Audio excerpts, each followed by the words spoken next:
우리는 병보다 안심합니다. 당신은 요즘 이렇게 생각하고 있지 않나요? 약도 잘 먹고 있고 검사도 크게 문제 없다는데 괜찮은 거겠지? 아픈 곳도 없고 아직은 일상생활도 가능한데 나이 들면 이 정도는 다들 그렇다잖아. 그런데 조심하셔야 합니다. 지금 이 안심이 바로 많은 분들의 수명을 조용히 줄여온 시작점이기 때문입니다. 가지 질문을 드릴게요. 병 이름이 무서우신가요? 아니면 내가 쓰러져서 다시 일어나지 못하는 상황이 더 두려우신가요?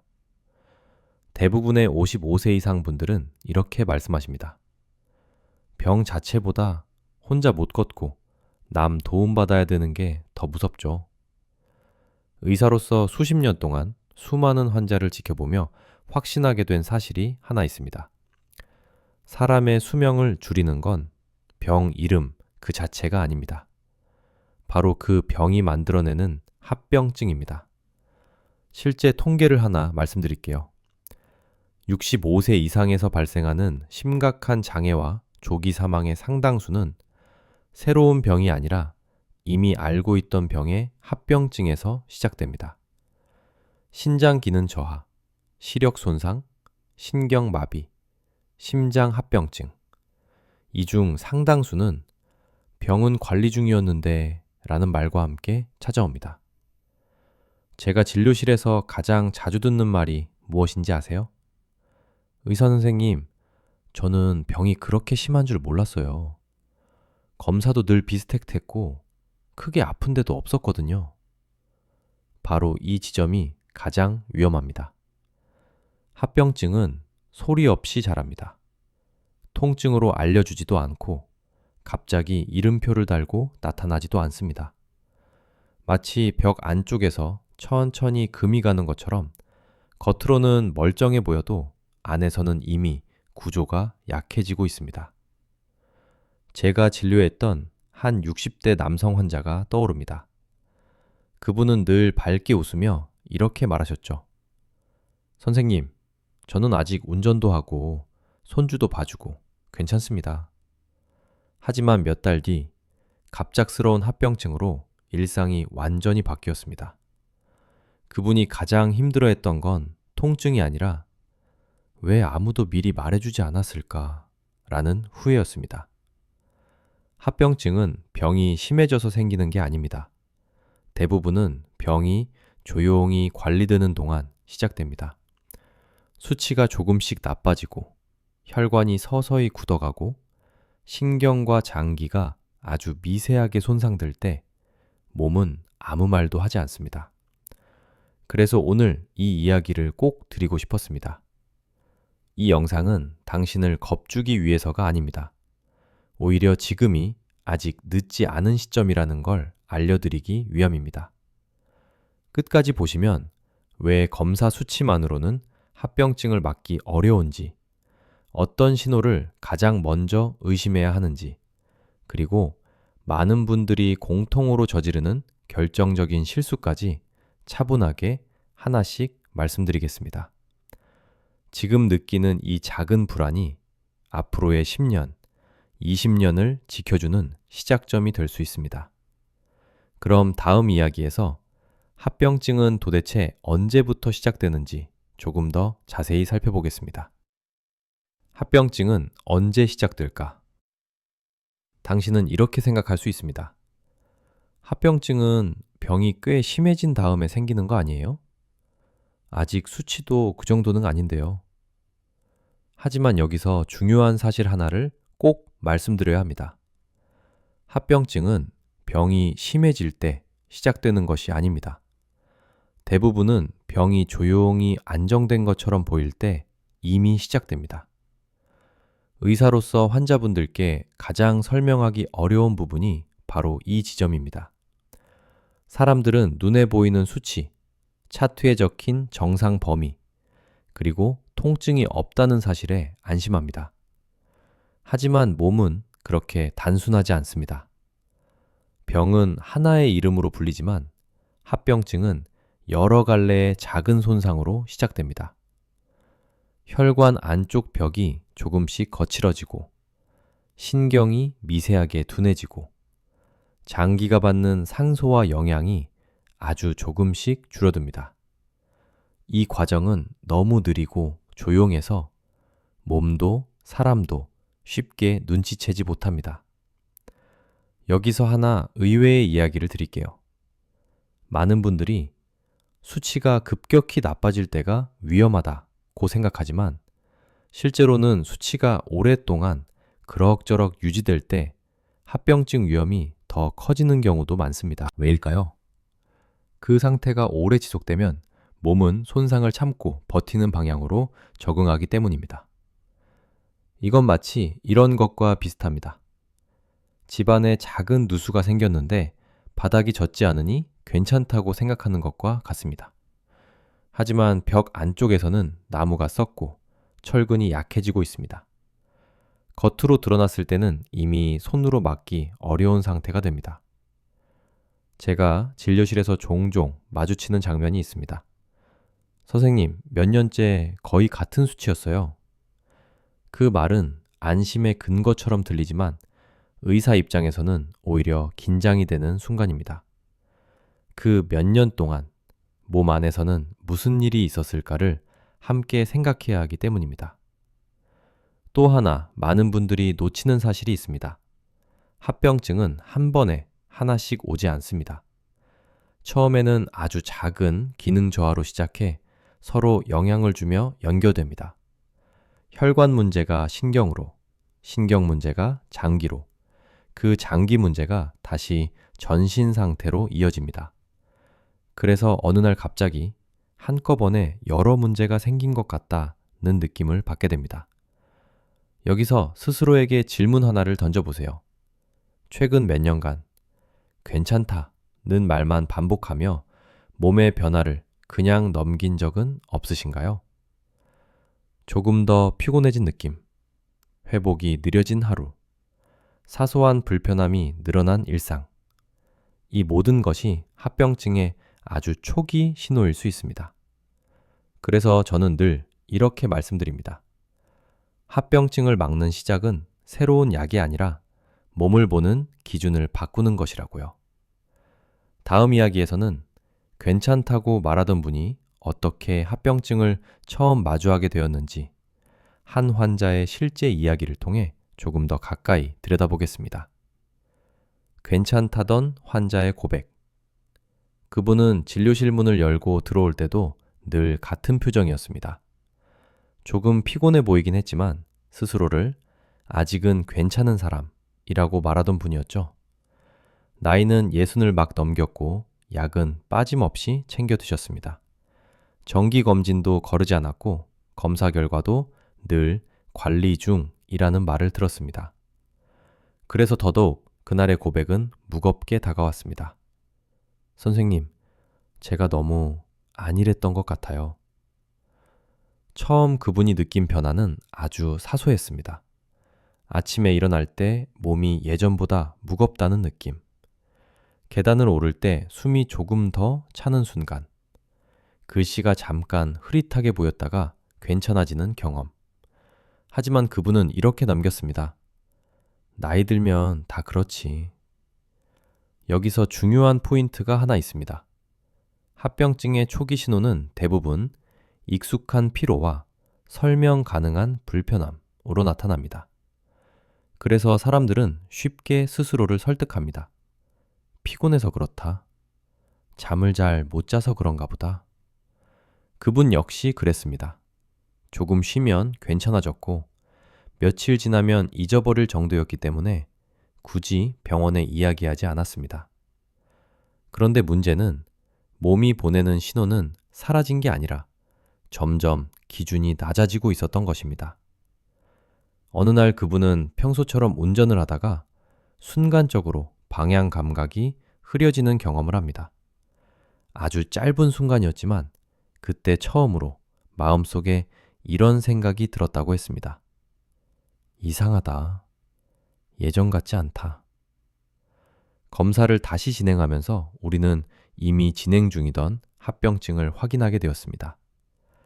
병 자체의 수치는 크게 나쁘지 않았지만 혈관과 신경 쪽에서 오랜 시간 누적된 손상이 드러났습니다. 그분이 가장 놀랐던 건 이 말이었습니다. 이건 하루아침에 생긴 게 아닙니다. 합병증의 무서운 점은 바로 여기 있습니다.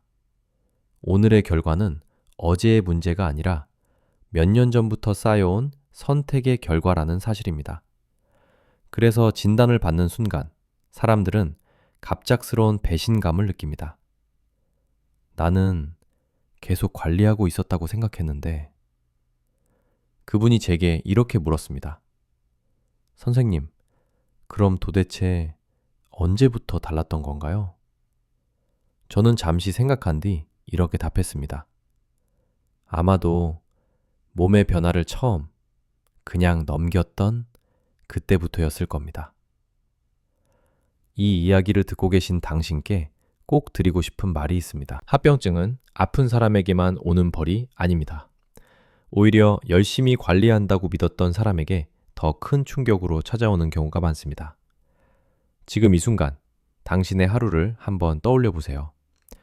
예전보다 조금 덜 회복되는 아침, 사소한 불편함이 일상이 되어버린 몸 상태, 그 모든 것이 당연한 노화일 수도 있지만 그중 일부는 합병증이 보내는 아주 조용한 신호일 수도 있습니다. 다음 이야기에서는 왜 이런 신호들이 검사에서는 잘 잡히지 않는지, 그리고 많은 분들이 검사 정상이라는 말에 어디서부터 안심하게 되는지 조금 더 깊이 살펴보겠습니다. 검사 정상의 함정. 검사 결과는 정상입니다. 이 한 문장은 많은 분들에게 가장 큰 안심이자 동시에 가장 위험한 착각이 되기도 합니다. 당신도 이런 경험이 있지 않나요? 병원에서 결과지를 받고 의사가 지금은 괜찮습니다 라고 말하면 마음이 풀리면서 그동안 느꼈던 불편함도 괜히 예민했던 것처럼 느껴집니다. 하지만 여기서 꼭 짚고 넘어가야 할 사실이 있습니다. 검사는 지금의 수치를 보여줄 뿐 진행 중인 손상을 모두 보여주지는 않습니다. 검사는 마치 사진 한 장과 같습니다. 그 순간의 모습은 정확하게 담아내지만 그 장면이 어떤 방향으로 움직이고 있는지까지는 알려주지 않습니다. 그래서 수치가 정상 범위 안에 있어도 몸 안에서는 이미 변화가 진행 중일 수 있습니다. 특히 55세 이후에는 이 차이가 더 크게 나타납니다. 나이가 들수록 몸은 손상을 빠르게 회복하지 못하고 작은 부담에도 오래 반응합니다. 그런데 검사 기준은 이런 누적된 부담을 세밀하게 반영하지 못하는 경우가 많습니다. 의사들 사이에서도 이 부분에 대한 논의는 계속되고 있습니다. 정상 범위라는 기준이 과연 모든 연령대에 아지나꺼하게 안전한가? 오랜 기간 같은 수치를 유지하는 것이 정말 괜찮은 상태인가에 대해 의견이 나뉘기도 합니다. 즉, 검사 수치만으로 안심하기에는 아직 부족하다는 뜻입니다. 또 하나 많은 분들이 오해하는 점이 있습니다. 합병증은 수치가 갑자기 튀어 오를 때만 생기는 것이 아닙니다. 오히려 경계선 근처의 수치가 오래 지속될 때 몸은 그 상태에 적응하면서 조용히 손상을 쌓아갑니다. 그래서 어느 날 갑자기 나빠진 것 같다는 느낌을 받게 되는 겁니다. 이쯤에서 스스로에게 질문해 보세요. 최근 몇 년간 검사 결과 한 줄에 마음을 전부 맡겨버린 적은 없으신가요? 몸이 보내는 작은 신호보다 종이에 적힌 숫자를 더 믿고 있지는 않으신가요? 제가 진료실에서 가장 안타까운 순간은 환자분이 이렇게 말할 때입니다. 검사는 계속 정상이라서 이 정도는 말 안 해도 되는 줄 알았어요. 하지만 몸은 이미 말을 하고 있었습니다. 다만 우리가 듣지 않았을 뿐입니다. 이제부터 중요한 관점을 하나만 기억해 주세요.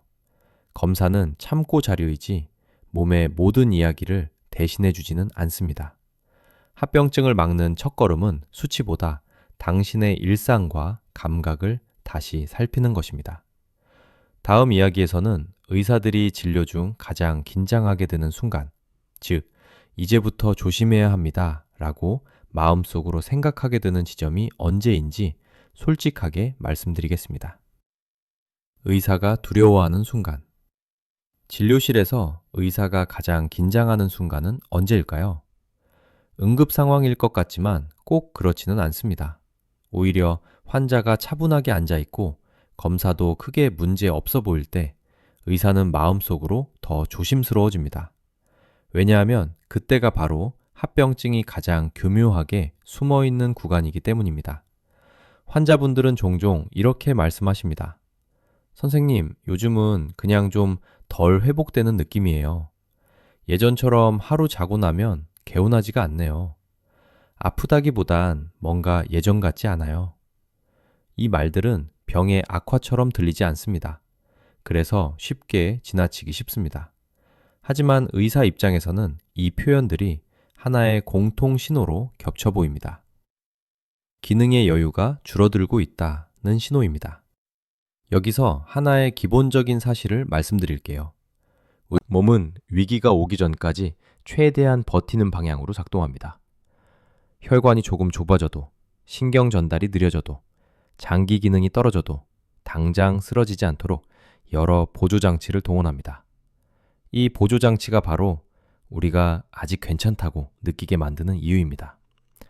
하지만 이 상태가 오래 지속되면 문제가 생깁니다. 버티는 힘을 쓰는 동안 회복할 힘은 점점 줄어들기 때문입니다. 이 지점에서 의사들 사이에도 의견이 갈립니다. 지금 개입해야 하는가? 아니면 조금 더 지켜볼 것인가? 특히 고령 환자일수록 이 판단은 더욱 신중해집니다. 괜히 겁을 주고 싶지 않지만 놓치면 되돌리기 어려워지기 때문입니다. 의사가 속으로 가장 두려워하는 순간은 환자가 이렇게 말할 때입니다. 그래도 검사 정상이라니까요? 이 말은 틀리지 않습니다. 하지만 충분하지도 않습니다. 합병증은 비정상이라는 빨간 경고등이 켜지기 전에 정상이라는 초록불 아래에서 천천히 진행되는 경우가 많습니다. 그래서 의사는 수치보다 변화의 방향을 봅니다.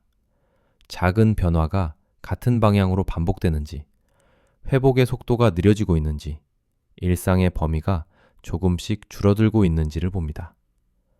여기서 스스로에게 질문 하나를 던져보세요. 지난 1, 2년 동안 이제는 원래 이런가 보다 라고 포기해버린 일들이 있지는 않으신가요? 걷는 속도, 집중력, 하루의 에너지, 이 중 하나라도 조금씩 내려가고 있다면 그건 단순한 나이가 아닐 수 있습니다. 제가 환자분들께 자주 드리는 말이 있습니다. 몸은 항상 신호를 먼저 보냅니다.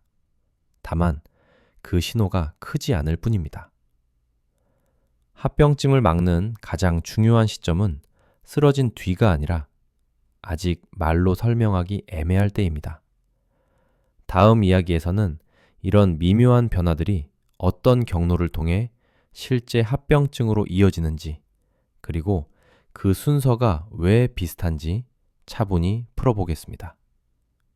수명을 줄이는 진짜 원인. 많은 분들이 이렇게 생각합니다. 병이 심해지면 수명이 줄어드는 거겠죠? 하지만 실제 임상에서 보면 수명을 가장 빠르게 깎아먹는 것은 병의 단계가 아니라 합병증이 만들어내는 연쇄 반응입니다. 여기서 하나의 기본적인 의학 사실부터 말씀드릴게요. 우리 몸의 장기들은 각각 따로 일하는 것처럼 보이지만 실제로서는 혈관과 신경을 통해 하나의 네트워크로 연결되어 있습니다. 그래서 한 곳에서 시작된 작은 손상이 다른 곳으로 쉽게 영향을 미칩니다. 이것이 합병증이 무서운 이유입니다. 많은 분들이 의외로 잘 모르는 사실이 하나 있습니다. 합병증은 큰 사고로 시작되는 경우보다 아주 사소한 기능 저하가 오래 지속되면서 서서히 연결되는 경우가 훨씬 많습니다. 혈관이 조금 덜 드러나고 신경 반응이 약간 느려지고 장기가 받는 산소가 미세하게 줄어드는 상태. 이런 변화가 몇 년 동안 이어지면 몸 전체의 균형이 흔들리기 시작합니다. 의사들 사이에서도 이 지점에 대한 논의는 계속되고 있습니다. 어느 시점부터를 합병증의 시작으로 볼 것인가? 수치 기준으로 볼 것인가? 기능 변화로 볼 것인가? 최근에는 점점 더 기능의 변화와 회복 속도를 중요한 기준으로 보려는 흐름이 강해지고 있습니다. 왜냐하면 수치가 유지되는 동안에도 기능은 이미 떨어지고 있는 경우가 많기 때문입니다. 이쯤에서 조금 불편할 수도 있는 질문을 하나 드려볼게요. 최근 2, 3년 사이 당신의 하루는 조금씩 줄어들고 있지는 않으신가요? 예전에는 하루에 할 수 있던 일이 이제는 이틀에 나눠서 해야 한다거나 쉬는 시간이 늘어나고 있지는 않나요? 이 변화는 나이 때문일 수도 있지만 합병증의 아주 초기 모습일 수도 있습니다. 합병증이 수명을 줄이는 진짜 이유는 단순히 장기 하나를 망가뜨리기 때문이 아닙니다. 삶의 선택지를 줄이기 때문입니다. 조금만 무리해도 피곤해지고 외출이 부담스러워지고 활동 반경이 좁아지면 몸은 더 빨리 약해집니다. 이 악순환이 반복되면서 수명과 삶의 질이 함께 줄어듭니다. 여기서 하나 역설적인 이야기를 드리겠습니다. 약을 잘 챙겨 먹고 정기 검진을 성실히 받는 분들 중에서도 합병증이 빠르게 진행되는 경우가 있습니다. 왜일까요? 약이 모든 것을 해결해 줄 것이라는 무의식적인 안심이 생활 속 신호를 못 이게 만들기 때문입니다. 몸의 작은 변화를 약 먹고 있으니까 괜찮겠지 라고 넘겨버리게 되는 겁니다. 이 영상이 도움이 되고 있다면 부모님이나 주변의 소중한 분께 조용히 한번 공유해 주세요. 누군가의 수명을 늘리는 계기가 될 수도 있습니다. 중요한 건 겁을 먹는 것이 아닙니다. 관점을 바꾸는 것입니다. 병을 관리하는 것에서 멈추지 않고 합병증이 만들어낼 수 있는 미세한 변화를 미리 보는 눈을 갖는 것. 이것이 수명을 지키는 방향입니다. 다음 이야기에서는 이 합병증들이 왜 비슷한 순서로 찾아오는지, 그리고 그 흐름을 알면 어디서부터 막아야 하는지가 조금 더 분명해질 겁니다. 합병증이 먼저 오는 순서. 많은 분들이 묻습니다. 합병증은 왜 갑자기 한꺼번에 오는 것 같을까요? 하지만 실제로는 갑작스럽지 않습니다. 합병증에는 비슷한 순서와 흐름이 있습니다. 문제는 우리가 그 초반 단계를 알아채지 못한다는 점입니다. 먼저 가장 자주 시작되는 곳은 혈관입니다. 혈관은 우리 몸의 길이자 통로입니다. 이 통로가 조금씩 딱딱해지고 안쪽이 거칠어지면 피가 다니는 방식이 미묘하게 바뀝니다. 이 변화는 통증으로 알려주지 않습니다. 그래서 대부분 아무 느낌이 없다고 말합니다. 여기서 하나 의외의 사실이 있습니다. 혈관 문제는 심장이나 뇌에서만 시작되는 게 아닙니다. 말초, 즉 손끝과 발끝의 미세 혈관에서 먼저 나타나는 경우가 많습니다. 손발이 차가워지고 저림이 잦아지고 상처가 예전보다 더디게 낫는 변화. 이것이 첫 번째 신호일 수 있습니다. 두 번째로 영향을 받는 곳은 신경입니다. 혈관을 통해 공급되던 산소와 영양이 줄어들면 신경은 가장 먼저 예민하게 반응합니다. 감각이 둔해지거나 반응이 느려지고 균형 감각이 살짝 흔들립니다. 사람들은 이걸 집중력이 떨어졌다거나 요즘 자꾸 실수한다고 표현합니다. 이 시점에서 많은 분들이 자신을 탓합니다. 내가 요즘 정신이 없어서 그래. 하지만 이 역시 합병증의 흐름 안에 있을 수 있습니다. 세 번째로 연결되는 곳은 장기 기능입니다. 혈관과 신경의 변화가 쌓이면 장기는 그 부담을 그대로 떠안게 됩니다. 신장, 심장, 눈, 뇌. 이 장기들은 하루아침에 망가지지 않습니다. 대신 여유가 조금씩 사라집니다. 여기서 중요한 점은 이 모든 과정이 각각 따로 일어나는 것처럼 느껴진다는 사실입니다. 그래서 사람들은 이건 혈액 문제, 이건 신경 문제, 이건 나이 탓이라며 하나로 연결하지 못합니다. 하지만 의사 입장에서는 이 변화들이 하나의 줄로 이어져 보입니다. 의학계에서도 이 순서에 대해 다양한 논의가 있습니다. 모든 사람에게 완전히 같은 경로를 따르지는 않지만 혈관, 신경, 장기라는 큰 흐름은 많은 연구에서 반복해서 관찰됩니다. 그래서 조기에 이 흐름을 인지하면 막을 수 있는 지점도 분명해집니다. 이쯤에서 스스로에게 질문 하나를 던져보세요. 최근 몇 년 사이 손발 감각이 예전 같지 않다거나 집중력이 떨어졌다고 느낀 적은 없으신가요? 혹은 회복이 느려졌다는 생각이 드시나요? 이 중 하나라도 있다면 몸은 이미 말을 하고 있는 것일 수 있습니다. 중요한 건 모든 변화를 합병증으로 단정하는 것이 아닙니다. 다만 같은 방향의 작은 변화들이 연속해서 나타나고 있는지를 살펴보는 것입니다. 이 연결고리를 일찍 발견할수록 수명을 지키는 선택지는 넓어집니다. 다음 이야기에서는 이처럼 조용한 변화들 중에서도 특히 통증 없이 지나가기 쉬운 위험 신호에 대해 더 구체적으로 말씀드리겠습니다. 통증 없는 위험 신호. 대부분의 사람들은 이렇게 믿습니다. 위험하면 아플 거야. 하지만 합병증은 이 믿음을 가장 자주 배신합니다. 통증이 없을수록 오히려 더 조용히 진행되는 경우가 많기 때문입니다. 의학적으로 아주 기본적인 사실 하나를 말씀드릴게요. 통증은 신경이 비교적 잘 보존되어 있을 때 분명하게 느껴집니다. 그런데 합병증이 진행되면서 신경 기능이 둔해지면 몸은 위험 신호를 아프게 보내지 못합니다. 그래서 문제는 커지는데 느낌은 오히려 줄어드는 상황이 생깁니다. 이 점이 많은 분들에게 의외로 받아들여집니다. 괜찮아진 줄 알았는데 사실은 더 나빠지고 있었다는 말이 바로 이 경우입니다. 대표적인 예를 하나 들어볼게요.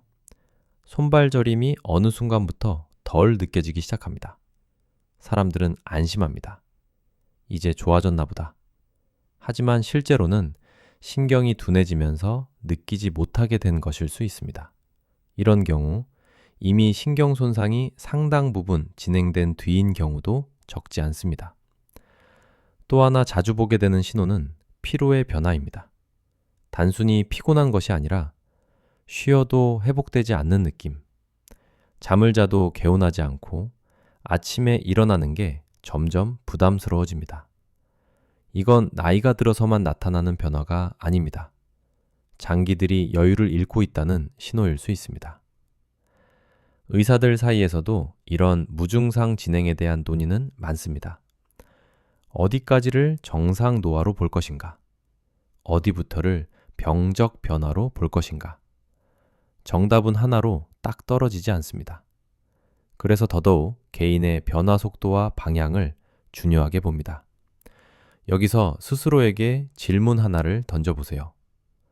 최근 6개월에서 1년 사이 몸이 보내는 신호가 강해졌다기보다 무뎌졌다고 느낀 적은 없으신가요?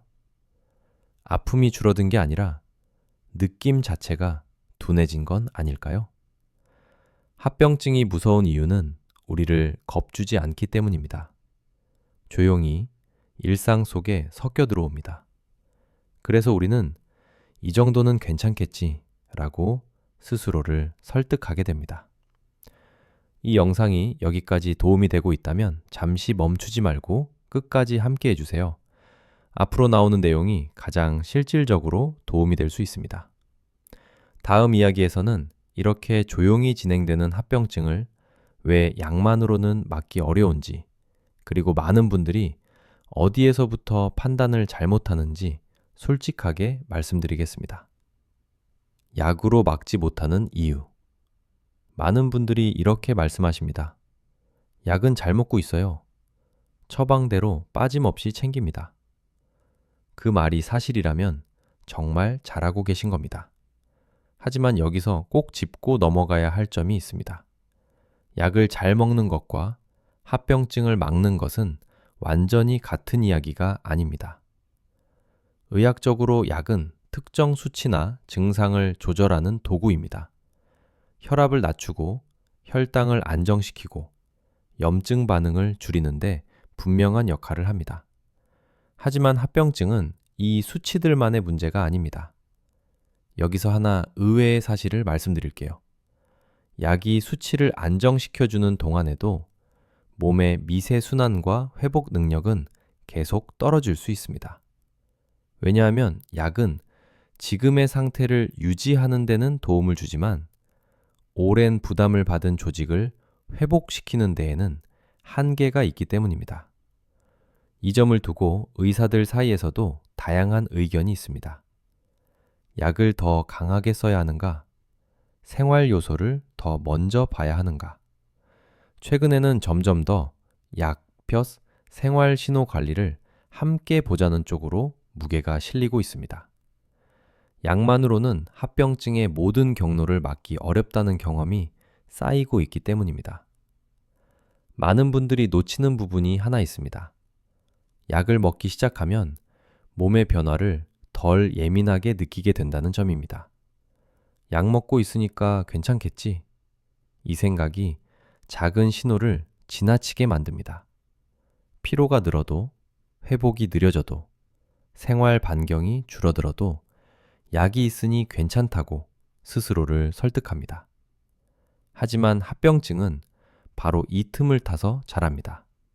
수치는 관리되고 있는데 기능은 서서히 떨어지는 상태. 이때 몸은 겉으로는 조용하지만 안에서는 계속해서 경고를 보내고 있습니다. 이쯤에서 스스로에게 질문 하나를 던져보세요. 약을 먹기 시작한 이후 몸의 상태를 이전보다 덜 관찰하고 있지는 않으신가요?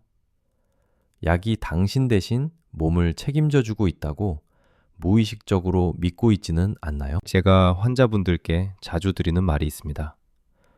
약은 방향을 잡아줄 뿐 길을 대신 걸어주지는 않습니다. 합병증을 막는데 가장 중요한 건 약을 끊는 것도 약에만 의존하는 것도 아닙니다. 약의 역할을 정확히 이해하고 몸의 변화를 함께 보는 것입니다. 다음 이야기에서는 특히 어떤 분들이 합병증 위험이 더 높은지, 그리고 스스로는 잘 모르는 사이 위험군에 들어가게 되는 이유를 차분히 말씀드리겠습니다. 특히 조심해야 할 사람. 많은 분들이 이렇게 생각합니다. 나는 그래도 관리 잘하는 편이야. 약도 빠짐없이 먹고 정기검진도 하고 있어. 그런데 의사 입장에서 보면 합병증 위험이 높은 분들은 꼭 관리를 안 하는 사람만은 아닙니다. 오히려 조심해야 할 분들은 스스로를 이렇게 정의하는 경우가 많습니다. 크게 아픈 데는 없다. 일상생활은 다 하고 있다.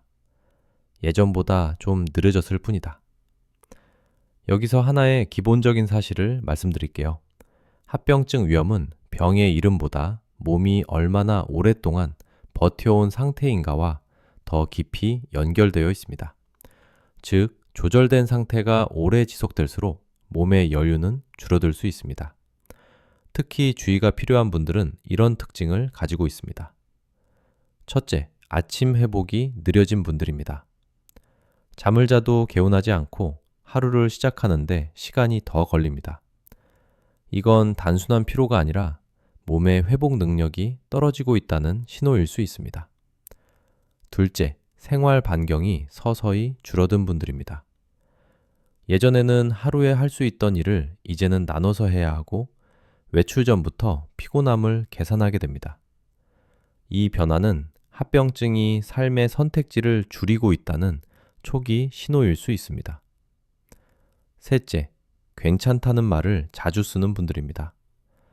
불편함을 말로 표현하기보다 스스로를 설득하며 넘기는 습관. 의사들은 이 표현을 들을 때 오히려 더 자세히 묻습니다. 괜찮다는 말 뒤에 무엇이 숨겨져 있는지 보기 위해서입니다. 의학계에서도 이런 위험군에 대한 기준은 계속 논의되고 있습니다. 단순히 나이, 수치, 병력만으로 설명되지 않는 경우가 많기 때문입니다. 그래서 최근에는 기능 저하의 속도와 패턴을 중요하게 보는 흐름이 강해지고 있습니다. 여기서 한번 자신을 돌아보는 질문을 드려볼게요. 최근 몇 년 사이 이제는 무리하면 안 되지 라는 말을 스스로에게 더 자주 하고 있지는 않으신가요? 그 말이 지혜로운 선택일 수도 있지만 때로는 몸의 변화를 너무 빨리 받아들이고 경고를 놓치고 있다는 신호일 수도 있습니다. 제가 드리고 싶은 메시지는 하나입니다. 합병증 위험군은 특별한 사람들이 아닙니다. 지금 이 영상을 차분히 듣고 있는 당신도 그 안에 포함될 수 있습니다. 그래서 더더욱 조심스럽게 그리고 미리 보는 것이 필요합니다. 다음 이야기에서는 그렇다면 오늘부터 무엇을 어떻게 바꿔야 하는지 아주 거창하지 않지만 방향을 바꿀 수 있는 기준을 함께 정리해 보겠습니다. 오늘부터 바꿔야 할 기준. 이쯤에서 이런 생각이 드실 수 있습니다. 그럼 이제 나는 뭘 해야 하나요? 이미 나이가 있는데 바꿔도 의미가 있을까요? 의사로서 분명하게 말씀드릴 수 있는 건 이것입니다. 합병증을 막는 변화는 젊을 때만 가능한 게 아닙니다. 오히려 55세 이후에는 무엇을 더 하느냐보다 무엇을 기준으로 판단하느냐가 훨씬 중요해집니다. 지금까지 우리는 몸을 이렇게 평가해 왔습니다. 아픈가? 안 아픈가? 수치가 정상인가? 아닌가? 병원에서 뭐라고 했는가? 하지만 오늘부터는 기준을 조금 바꿔야 합니다. 첫 번째 기준은 회복의 속도입니다. 하루를 보내고 난 뒤 예전처럼 회복되고 있는지 아니면 피로가 다음 날까지 이어지는지 이건 단순한 기분 문제가 아니라 몸의 여유를 보여주는 중요한 지표입니다. 두 번째 기준은 생활의 범위입니다. 점점 덜 움직이게 되는지, 외출이나 약속을 무의식적으로 줄이고 있는지. 합병증은 사람의 활동 반경을 줄이면서 서서히 힘을 키웁니다. 세 번째 기준은 몸의 신호를 대하는 태도입니다. 불편함이 생겼을 때 나이 때문이야 라고 바로 덮어버리고 있지는 않나요? 그 태도가 반복되면 몸은 더 이상 신호를 크게 보내지 않게 됩니다. 의학적으로도 이런 기준 변화에 대한 논의는 많습니다. 최근에는 질병 관리보다 기능 유지와 독립성 보존을 더 중요한 목표로 삼아야 한다는 목소리가 커지고 있습니다. 수치가 조금 높아도 잘 걷고, 잘 먹고, 잘 회복된다면 그 삶의 질은 분명히 다릅니다. 여기서 한 가지 의외의 이야기를 드릴게요. 작은 기준 변화는 큰 결심보다 훨씬 오래 갑니다. 운동은 해야지 보다 오늘 걸음이 어제보다 힘들었나? 를 스스로에게 묻는 것이 합병증을 막는데 더 도움이 됩니다. 지금 이 영상을 듣고 계신 이 순간도 하나의 전환점이 될 수 있습니다. 아직 진단이 바뀌지 않았고 아직 큰 증상이 없을 때 관점을 바꾸는 것. 이건 치료가 아니라 예방의 가장 강력한 형태입니다. 다음 마지막 이야기에서는 지금까지의 모든 내용을 차분히 정리하면서 늦지 않았다는 신호가 어디에 있는지 함께 확인해 보겠습니다. 늦지 않았다는 신호. 여기까지 함께 오신 당신께 먼저 이 말을 꼭 전하고 싶습니다. 지금 이 영상을 듣고 있다는 사실 자체가 이미 늦지 않았다는 신호입니다. 우리는 오늘 병의 이름보다 합병증이 어떻게 삶을 바꾸는지, 그리고 그 변화가 얼마나 조용히 시작되는지를 차분히 살펴봤습니다. 이 모든 이야기를 한 문장으로 정리하면 이렇습니다. 합병증은 갑자기 인생을 바꾸는 것이 아니라 조금씩 선택지를 줄여갑니다. 하지만 반대로 말하면 선택지를 다시 넓히는 것도 아주 작은 지점에서 시작할 수 있습니다. 지금 이 순간 당신의 몸을 한번 떠올려 보세요. 오늘 하루를 보내고 난 뒤의 느낌, 어제와 비교했을 때의 회복, 지난달과 비교했을 때의 활동 범위. 이 질문들의 정답을 잘 모르겠다면 그 역시 중요한 신호입니다. 몸을 다시 바라볼 시간이 필요하다는 뜻이니까요. 의사로서 수십 년간 느낀 것이 하나 있습니다. 합병증으로 힘들어지는 분들 중 대부분은 이렇게 말씀하십니다. 몰랐어요. 누가 미리 말해줬다면 달랐을 것 같아요. 그래서 저는 이런 이야기를 최대한 조용하지만 솔직하게 전하고 싶었습니다. 여기서 꼭 기억해 주세요. 합병증을 막는데 완벽한 사람은 필요 필요 없습니다. 꾸준히 약을 먹지 못해도, 운동을 많이 하지 못해도, 몸을 바라보는 기준 하나만 바꿔도 방향은 달라질 수 있습니다. 오늘부터 해볼 수 있는 아주 작은 실천을 하나만 제안 드릴게요. 하루를 마칠 때 스스로에게 이 질문 하나만 해보세요. 오늘 나는 어제보다 조금 더 회복했는가? 아니면 조금 더 버텼는가? 이 질문은 몸의 소리를 다시 듣게 만들어줍니다. 그리고 가능하다면 일주일만 이 질문을 이어가 보세요. 크게 달라진 게 없어 보여도 괜찮습니다. 중요한 건 몸을 다시 관찰하기 시작했다는 사실입니다. 그 순간부터 합병증은 더 이상 완전히 혼자 자라지 못합니다. 이 영상이 당신의 삶을 바꾸지 않아도 괜찮습니다. 다만 당신이 자신의 몸을 조금 더 존중하게 만들었다면 그걸로 충분합니다. 수명은 숫자이지만 삶의 질은 매일의 선택에서 만들어지니까요. 혹시 이 이야기가 부모님이나 가까운 분이 떠오른다면 조용히 한번 공유해 주세요. 누군가에게는 지금이 가장 빠른 타이밍일 수 있습니다. 마지막으로 이 영상을 들으며 하나라도 이건 나 이야기다 라고 느끼셨다면 댓글로 Day 1 체를 챌린지 시작이라고 남겨주세요. 작은 큰 변화를 만듭니다. 지금까지 당신의 삶을 조용히 지켜드리고 싶은 의사였습니다. 오늘도 당신의 하루가 조금 덜 버티고 조금 더 회복되기를 바랍니다.